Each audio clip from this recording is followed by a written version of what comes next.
everyone. Oh, great goodness. It is 8:42 New York time, and I got to my regular unit, and they took my patient away, my black guy. And now I'm getting switched units. This is exactly what happened before at the other hospital. As soon as I told somebody, like management, and tried to advocate for my patient, they take the patient away from me and then they move me. So, like, I legitimately don't even know what to do anymore. Like, even the advocacy groups don't give a shit about these people.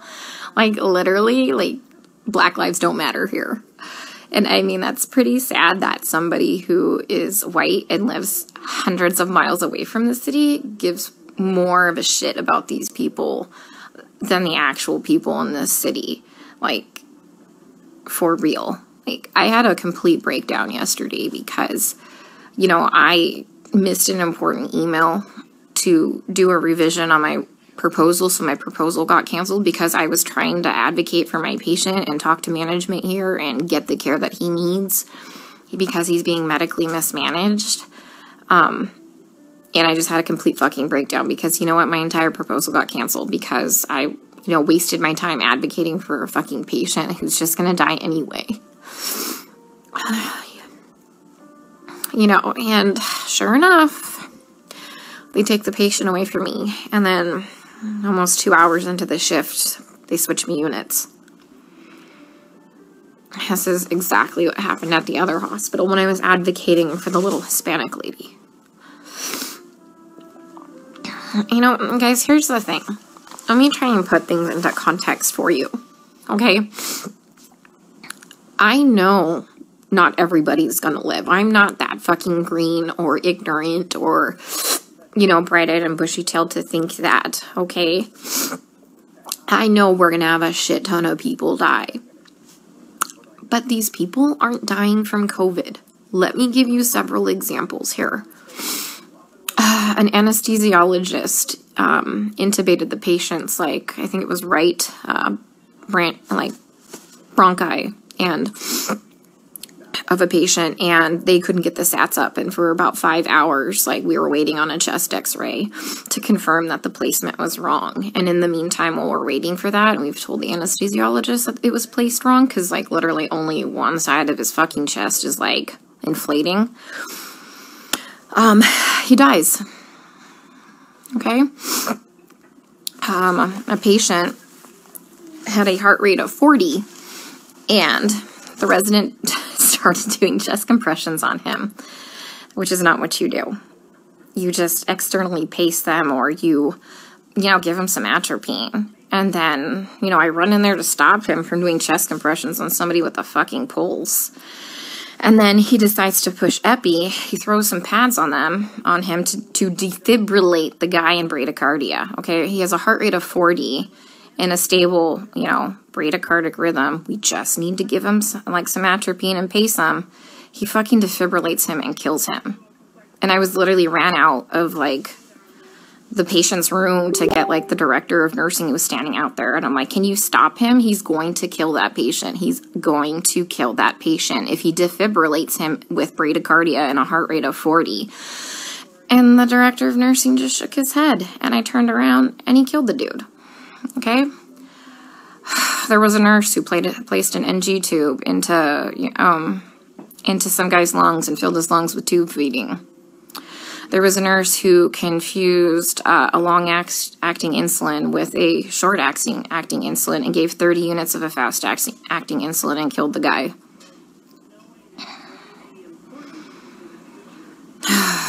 What else? Other stuff have I seen? Yeah. It's just here they're just gonna let them rot on the vent. They're medically mismanaging these patients. And, like, I'm not a doctor, guys. I'm not professing to be a doctor by any means. But there's, like I said, basic standards of care that we have to do. Like, when somebody's low on blood, like literally on the brink of a critical low blood level, we should replace the blood. But I asked the residents, and they're like, does he have internal bleeding? And I said, no. Then they're like, well, we're not replacing the blood. Well, here's the thing. In these COVID patients, they all eventually need a blood transfusion. Their blood, like, if you don't have enough blood to actually oxygenate your body, the vent settings don't fucking matter, okay? They don't matter because you have no oxygen carrying capacity of your blood, okay? I told you about the patient where, like, all that, like, purulent drainage just kept seeping into his lungs because the ET tube cuff was leaking, and nobody has a fucking manometer here to check the pressures. And I finally figured that out. And I kept saying, hey, you know what? His white blood cell count is steadily, like, you know, we're having a problem with it. Like, do you want to start some antibiotics? No. Well, does he have a fever? And I said, no, he doesn't have a fever. They didn't want to start antibiotics. Day shift nurse finally got a chest x-ray. He has full-blown pneumonia now. Like, I've been telling them this for a while, but because he didn't have a fever, they didn't want to give him antibiotics. We have a nurse who, like, fell asleep at the fucking nurse's station while we were all in rooms, and her norepinephrine ran out, and the guy had no fucking blood pressure and didn't perfuse his brain, and I'm pretty sure he's brain dead. That same nurse is now running a CRRT machine, a dialysis-like machine, that she has never done before. She said she'll figure it out, okay? I'm pretty fucking smart, and I figure a lot of shit out, but I would never attempt to try and figure out a CRRT machine on the fly. Like, we are adequately staffed. There's a shit ton of staff in there, like, and we have a nurse who does CRRT in there. She has a different patient load. We told them, like, hey, let's just swap these nurses so the one that knows how to work this machine can work this machine, but they didn't want to do that. So I'm pretty sure that patient will be dead here in a couple hours. And this is why I freaked the fuck out yesterday. Because nobody is listening. They don't care what is happening to these people. They don't. I'm literally coming here every day and watching them kill them. I mean, we're not going to save everybody. That's fine. Like, come on, guys. We're not God. But, like, some of these people, hey, we know that they're not going to live. Let's start a hospice unit or something, you know? Like, they don't need to be in the ICU. Let's change course. Let's do palliative care or something. Like, literally, some of these people are just on sedation to keep them on the vents. Nothing else. I have a lady on a tranq on a vent, and she's not even fucking cognizant. She's not even on sedation. You know what we give her every day? We give her breathing treatments, albuterol, and she gets insulin. And that's it. That's it. We're not treating the COVID, guys. Like, for real, we're not treating the COVID. You know, every day we try and get these guys off the vents, right? Because, you know, there's criteria for weaning. Every day, the day shift nurse will wean them down, like, to, like, minimum sedation. Every night, we come in and we get the same two residents, and they fucking max out all the sedation again and undo all the work from the day shift. Then the day shift attendant will come in and they'll all do rounds, and they'll be like, he wasn't synchronizing with the vent. So we had to turn all the sedation on. And I'm like, he wasn't synchronizing with the vent because it's in the wrong vent mode.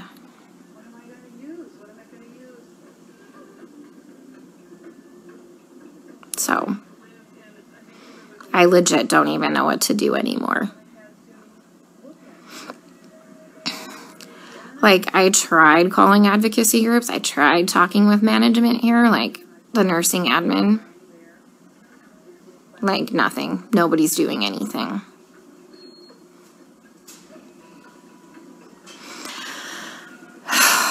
We still have 100% mortality rate in the ICU unit. I just left. But, I mean, they're living longer because we have, like, legit ICU nurses there. So, CDC finally, like, not the CDC, FDA approved yesterday the remdesivir study. Like, to start using remdesivir for COVID patients.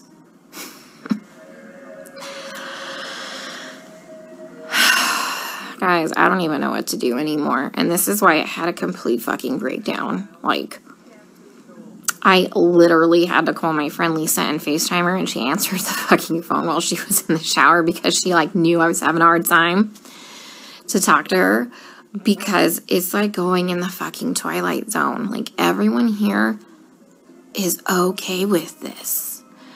Look, the only way I can kind of put this into context for everybody is, and this is going to be kind of an extreme example, this is like really the only thing I can come up with, is like if we were in Nazi Germany and they were like taking the Jews to go put them in a gas chamber, I'm the one like there saying, hey, this is not good, this is bad, this is wrong, we should not be doing this. And then everyone tells me, hang in there, you're doing a great job, you can't save everybody, you're amazing, you're a great nurse.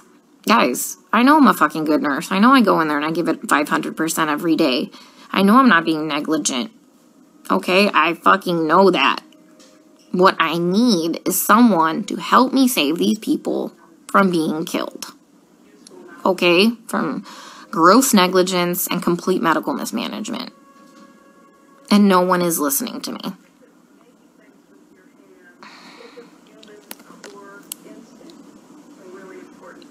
Like, for real, nobody's listening. I even tried getting a hold, like, of black advocacy groups here. They just put me on hold or hang up on me. Tried talking to management. Now I got moved units.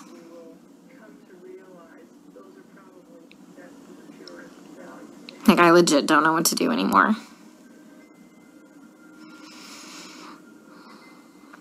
Can someone come up with, like, some type of a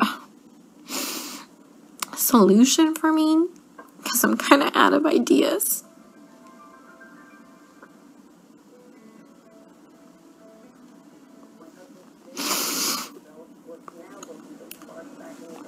You know, when I try and talk with some of the other nurses here, and they're like, well, you can't save everybody. And they all know what's happening. They all agree with me, and they all just shake their heads. And I'm like, am I the only one who is not a sociopath?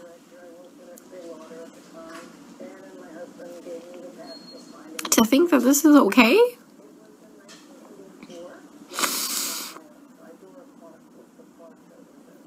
I mean, guys, they literally don't even know when they're dead. Like, how many times have I told you they've assigned me a dead person? Like, how long have they been dead? Nobody knows. Like, how is anybody assessing anything without a stethoscope? Normally we have, like, those disposable stethoscopes. But I knew what we were coming into, so I brought my old junky one. Nobody has listened to anybody's lungs as long as I've been here. Even with disposable stethoscopes.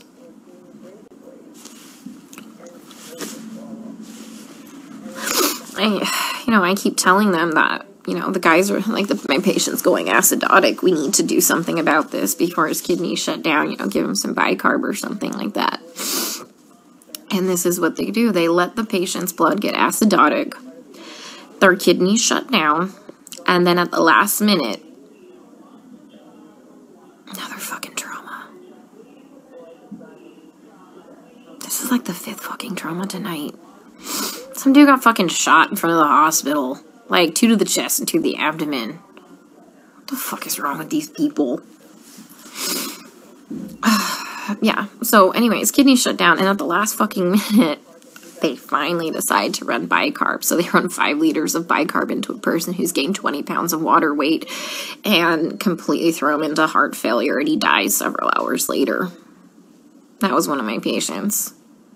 So I let them know, like, they had me start the bicarb, like, before I left one night, and by the time I had come back in, the next shift, he was dead.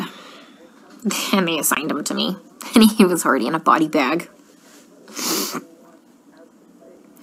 Like, guys, they're not dying of COVID, okay? Like, yeah, people are gonna fucking die of COVID. Like, yeah, some people legit will end up with multi-organ failures and will legit throw the clots and kill them, like, and die, people. I fucking know this. I'm not, like, some fucking new grad, okay? That's gonna save everybody in the world, okay? I am literally telling you that they're murdering these people, and nobody will listen to me.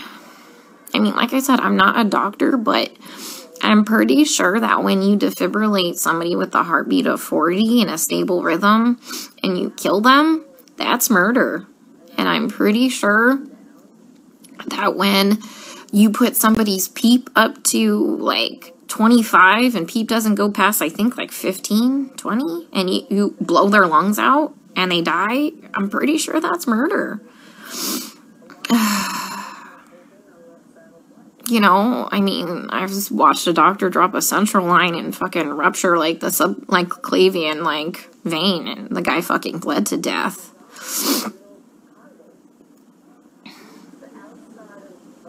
I mean, COVID didn't break that central line. COVID didn't kill that guy. I mean, he was a COVID patient. I mean, every single patient I've taken care of, guys, is a COVID patient. Like, I've never had a non-COVID patient, okay? I mean,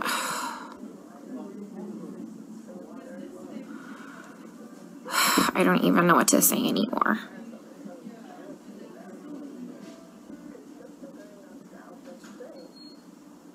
So, and that's why I got upset yesterday, because nobody's listening.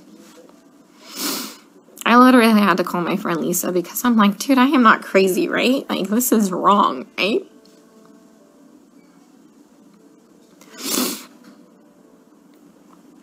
Oh, God. I watched an anesthesiologist place an ET tube and rupture their esophagus, and the guy choked to death on his own blood. COVID didn't place that ET tube incorrectly. And nobody cares because they're all minorities and we're in the fucking hood.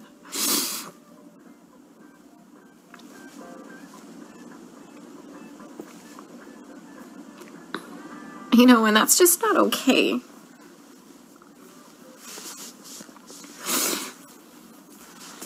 You know, I grew up really poor. And so I know what it's like to be, like, completely forgotten and for nobody to advocate for you.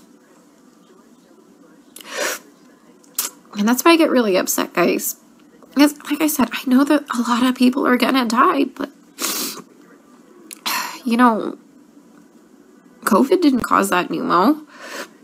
An incorrectly placed ET tube placed that pneumo, and then they wouldn't let me fix it. Like, all I had to do was, like, adjust it. And they wouldn't let me do it.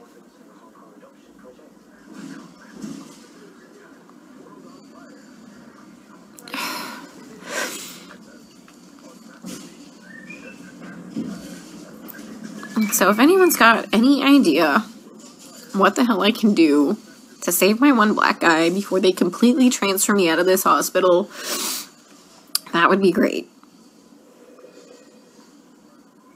Because he's mentally there. When he sees us come in, his heart rate and his blood pressure drop up. And he doesn't sync with the vent. Because he can see us. And when we leave, he calms down again. He just physically can't communicate with us.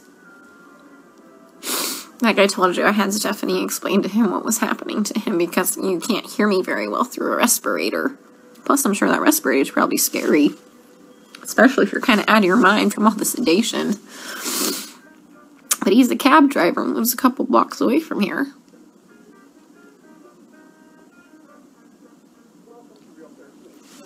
So,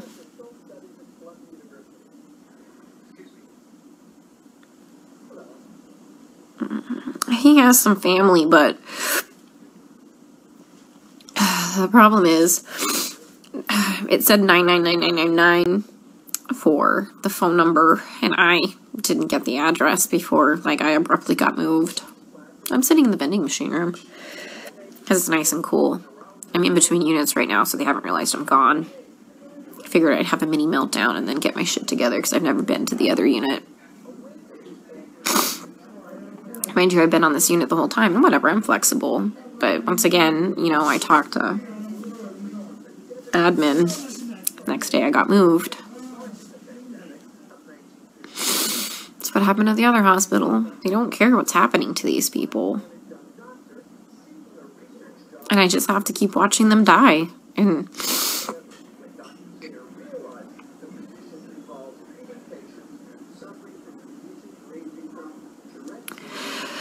oh, God.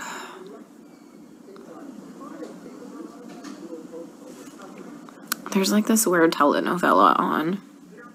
I think it's about a dog. Yeah, I mean, I tried talking to hospital management. I tried calling CMS. I tried calling the equivalency of their division of aging. I tried calling a couple Black Power groups in the area. Who else? I mean, this took several hours. This is why I missed that email for the revision for my proposal. Because, like, fuck, guys, I tried contacting a newspaper. Nobody called me back.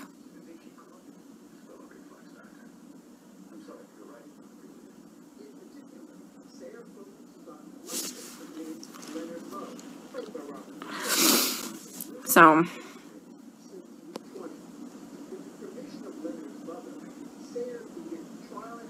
yeah, Stacy, fuck. You'd probably lose your mind because you're not a sociopath thinking this is all okay. That's just weird, guys. They're all okay with it. Like, I tell you, we get on the fucking bus and we go into the twilight zone here. Like, how do you not know when your patient is dead? For real. I mean, back at the other unit when shit was just crazy and bodies were just fucking dropping, yeah, I can understand that. But guys, you have that shit ton of staff. Like, yeah, we have hundreds of extra nurses that are still here that are not part of hospital staff managing these patients, but we're on top of it now. We're on top of it now. There's no reason to not know when your patient's dead. I mean, there's no reason you should be managing a dialysis machine never knowing how to use a dialysis machine when there's a dialysis nurse in there.